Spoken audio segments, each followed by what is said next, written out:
할렐루야. 새벽에 오신 여러분들을 환영하고 주님의 이름으로 축복합니다. 오늘 말씀은 하나님의 심판과 더불어서 이제 최종적인 그런 회복을 선포하는 말씀입니다. 하나님께서는 어떠한 자들을 심판하시냐면은 먼저는 사탄을 심판하십니다. 사탄을 심판하시고 또 사탄의 편에 서 있는 자들, 그러한 악한 세력들을 심판하신다는 것입니다. 하나님의 심판하심은 이 심판으로 끝나는 것이 아닙니다. 심판으로 끝나는 것이 아니라 하나님의 백성들, 이사야서에서는 남은 자들로 표현되고 있죠. 이 남은 자들을 통한 하나님의 백성들의 회복으로 끝납니다. 다시 말씀드립니다. 하나님의 심판은 심판으로 끝나는 것이 아니라 어디까지 나간다고요? 하나님 백성들의 회복까지 나간다라는 것, 그것을 오늘 말씀 이사야 27장이 잘 보여주고 있습니다.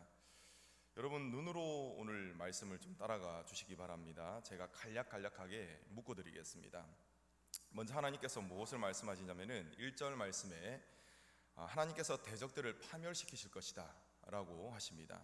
그리고 두 번째로는 2절부터 6절까지가 또 한 묶음입니다. 아름다운 포도원의 노래가 2절부터 6절까지 기록되어 있습니다. 그리고 7절에서 11절까지는 하나님의 자비로운 책망이 기록되어 있습니다.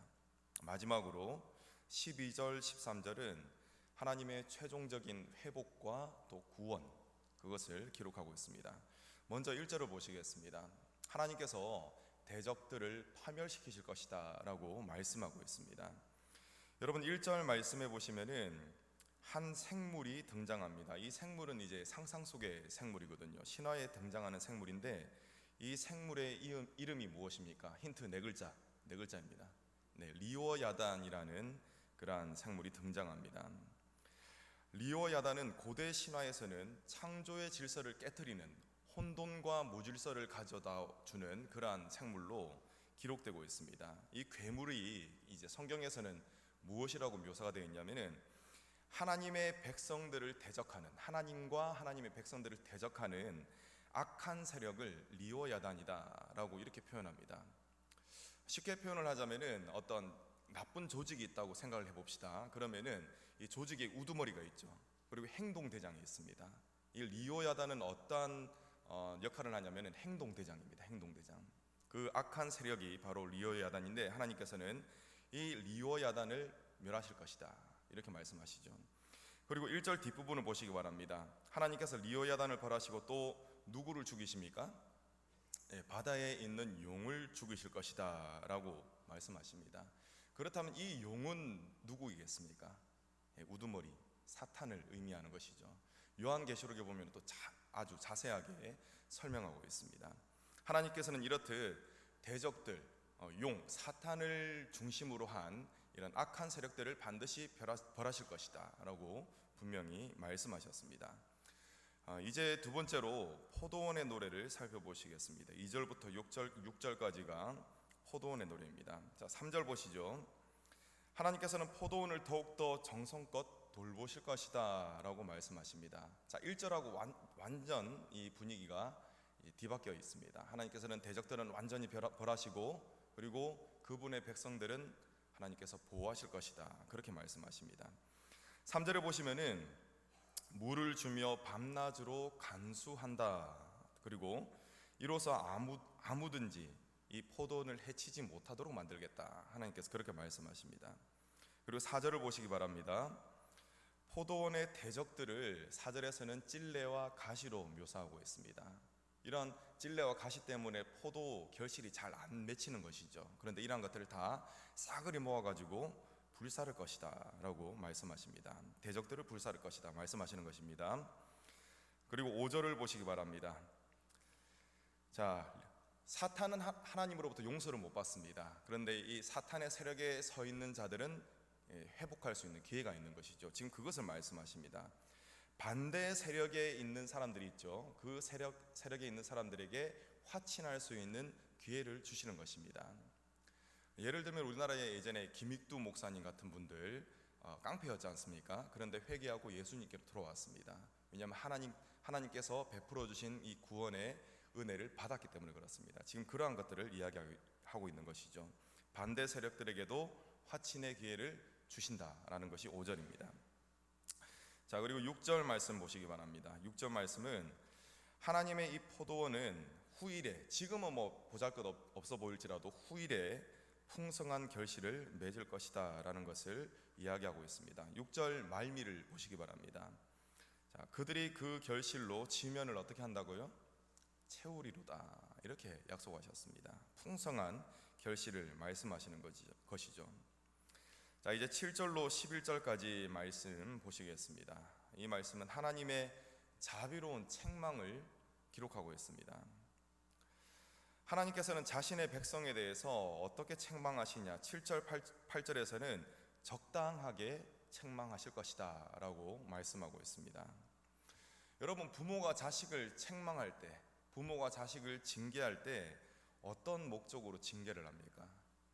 너희놈 혼나봐라, 그냥 단순한 이 목적일까요? 해칠 목적으로 책망하겠습니까? 아닙니다. 올바름을 목적으로 책망을 하는 것입니다. 어긋난 길로 가면은 이 자식이 바른 길로 돌아오면 좋겠다라는 분명한 목적, 이 목적을 가지고 책망을 하는 것이죠. 하나님께서도 마찬가지였습니다. 하나님께서는 이스라엘 백성들이 하나님만을 의지하고 하나님만을 섬겨야 되는데 이방신들을 계속 섬기는 거예요. 이 땅에서 어떻게 하면 잘 먹고 잘 살까, 이런 생각으로 이방신들을 섬기는 것입니다. 그때마다 하나님께서는 강력한 이방의 나라를 도구로 삼아서 자신의 백성들을 치셨습니다. 그런데 치시는 것으로 끝나지 않으셨습니다. 다시 그들을 싸매시고 그들을 회복시켜 주신다는 것입니다. 여러분 8절 보시기 바랍니다. 8절 보시면은 중반부에 동풍이라는 것이 나옵니다. 동풍. 이 동풍은 5월에서 10월경에 부는 그런 바람입니다. 팔레스타인 동쪽에서 부는 이 바람인데, 이 동쪽은, 팔레스타인 동쪽은 사막 지역입니다. 그래서 여기서 부는 바람은 매우 건조하고 또 굉장히 강력합니다. 이 동풍으로 인해서 농작물이 다 이제 망가지게 되고, 심지어는 집이 무너지고 또 이제 갈릴리 호수에 있는 배들도 막 뒤집어지고 그런다고 합니다. 굉장히 악한 영향을 미치는 바람이죠. 이러한 동풍이 불지만 그 뒤에 어떻게 기록이 되었습니까? 8절 뒷부분에 폭풍으로 그들을 옮기실 것이다. 동풍이 계속 부는데 계속 막고 있으면 완전히 큰일 나겠죠. 그런데 하나님께서 옮기실 것이다, 이렇게 말씀하시는 것입니다. 자, 그렇다면 여기서 하나님께서 말씀하시는 동풍은 무엇일까요? 말 그대로 그냥 팔레스타인에서 부는 그런 바람을 의미하는 것일까요? 아닙니다. 이스라엘을 쳤던 심판의 도구로 사용되었던 아수르와 바벨론, 이러한 이제 세력들을 동풍으로 묘사하고 있는 것입니다. 그런데 하나님께서는 이러한 강력한 나라들로 치시지만 이스라엘 백성들이 피할 수 있는 길을 열어주신다라는 것, 그것을 이렇게 묘사하고 있습니다. 여러분, 이스라엘의 죄악은 굉장히 컸습니다. 이 죄악을 따져보자면은 이스라엘 전체가 멸망당해도 이상할 것이 없는 것이죠. 그런데 하나님께서 어떻게 하십니까? 하나님께서 그들을 구원해 주신다. 다 멸망시키지 않으시고 구원해 주신다라는 것, 그것을 지금 이야기하고 있는 것입니다. 여러분 9절을 보시기 바랍니다. 9절을 보시면은 하나님께서 자신의 백성들을 징계하시는 의도가 무엇인가, 그것이 기록되어 있습니다. 의도가 무엇이냐면은 그들의 불의를 깨닫고 회개하도록 만드시기 위한 것, 그러한 의도로 하나님께서는 징계하시는 것입니다. 그리고 10절과 11절 말씀은 하나님께서 책망하시는 그 원인과 결과가 무엇인가 라는 것을 이야기하고 있습니다. 여러분 11절 말씀 함께 읽겠습니다. 시작. 가지가 마르면 꺾이나니 여인들이 와서 그것을 불사를 것이라. 백성이 지각이 없으므로 그들을 지으신 이가 불쌍히 여기지 아니하시며 그들을 조성하신 이가 은혜를 베풀지 아니하시리라. 아멘. 여러분 중반부를 보시기 바랍니다. 백성이 무엇이 없기 때문에요? 지각이 없으므로라고 했습니다. 즉 이 백성이 하나님을 아는 지식이 없기 때문에, 하나님을 아는 지식이 없으니까 하나님을 어떻게 대합니까? 멸시하는 것이죠. 하나님을 경외하지 않는 것입니다. 이것 때문에 하나님께서는 이 이스라엘 백성들을 사랑하심에도 불구하고 치셨다는 것입니다. 지각이 없기 때문에. 그리고 10절 말씀은 무엇이냐면은 이스라엘 백성들이 지각이 없어가지고 하나님으로부터 심판, 징계를 받았죠. 그래서 10절의 상태에 빠질 것이다 라는 것을 이야기하고 있는 것입니다. 자, 견고한 성읍들은 장막하게 될 것이고 하나님의 심판으로, 또 거처가 황무하게 되고 또 그들의 모든 것이 광야와 같게 될 것이다. 하나님의 심판으로 말미암아 그렇게 될 것이다 라는 것입니다. 자, 그리고 12절 13절 말씀 보시겠습니다. 마지막으로 12절 13절 말씀은 최종적인 회복과 구원을 이야기하고 있습니다. 하나님께서는 자기 백성의 불의에 대해서 분노하십니다. 그리고 심판하실 것입니다. 그래서 그들의 죄악을 반드시 하나님께서는 벌하실 것입니다. 그렇지만 최종적으로는 어떻게 하십니까? 그들을 회복시켜 주셔서 구원의 자리로 이끌어 주신다는 것입니다. 12절 말씀에 보시면은 하나님께서 어떻게 그들을 구원하시냐면은 일일이 하나님께서 다 찾으신다는 것입니다. 우리 12절 말씀 함께 읽겠습니다. 시작. 너희 이스라엘 자손들아, 그날에 여호와께서 창이라는 하수에서부터 애굽 시내까지 과실을 떠는 것 같이 너희를 하나하나 모으시리라. 하나님께서 어떻게 부르신다고요? 하나하나 모으신다라고 하셨습니다.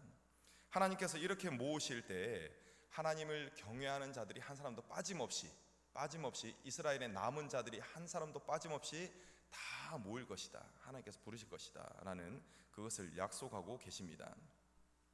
그리고 이렇게 하나님께로 돌아온 백성들이 무엇을 하겠습니까? 자, 13절에 그것이 기록되어 있습니다. 우리 13절 말씀 함께 읽겠습니다. 시작. 그날에 큰 나팔을 불리니 아수르 땅에서 멸망하는 자들과 애굽 땅으로 쫓겨난 자들이 돌아와서 예루살렘 성산에서 여호와께 예배할 것이니라. 아멘. 자, 이들이 모임을 하나님으로부터 이제 이렇게 모임을 받습니다. 하나님께서 모으셨습니다. 그러면 이렇게 모인 사람들이 무엇을 합니까? 하나님께 예배할 것이다 라고 했습니다. 여러분, 하나님께서 행하시는 일은 무엇입니까? 바로 회복과 구원입니다. 그렇다면 회복과 구원을 경험한 자들, 이러한 자들이 해야 할 것은 무엇이겠습니까? 그것이 바로 감사와 경배라는 것입니다. 우리가 정말 하나님으로부터 구원을 받은 자다라고 한다면은 우리가 힘써야 할 것이 바로 감사와 예배라는 것입니다. 그렇기 때문에 구원을 경험한 자들은 이 예배 드리는 것은 어떠한 일이 있어도 이것은 타협할 수 없는 것입니다. 왜냐고요? 하나님께서 우리에게 생명을 주셨기 때문에 그렇습니다. 여러분, 우리는 어떠한 자들입니까? 죽을 수밖에 없는 사람들이었습니다. 그러나 예수 그리스도로 통해서 베풀어진 은혜, 이 예수 그리스도의 은혜를 통해서 우리는 하나님의 백성이 되었습니다. 죄의 문제를 다 해결받고 하나님의 백성이 되었다는 것입니다. 그렇기 때문에 우리가 마땅히 해야 될 것 역시 무엇입니까? 감사와 예배라는 것입니다. 여러분, 우리들의 모습을 살펴보시기 바랍니다. 여러분들의 삶 속에는 감사가 충만하십니까? 그리고 여러분들은 예배를 드리기 위해서 최선을 다하고 계십니까? 하나님께 감사하고 또한 하나님께 예배 드리는 것에 최선을 다하시는 저와 여러분 되시기를 간절히 소망합니다. 그러한 저와 여러분들을 통해서 오늘 하루도 하나님께서 저와 여러분들을 통해서 영광 받으시는 하루가 되시기를 간절히 축복합니다.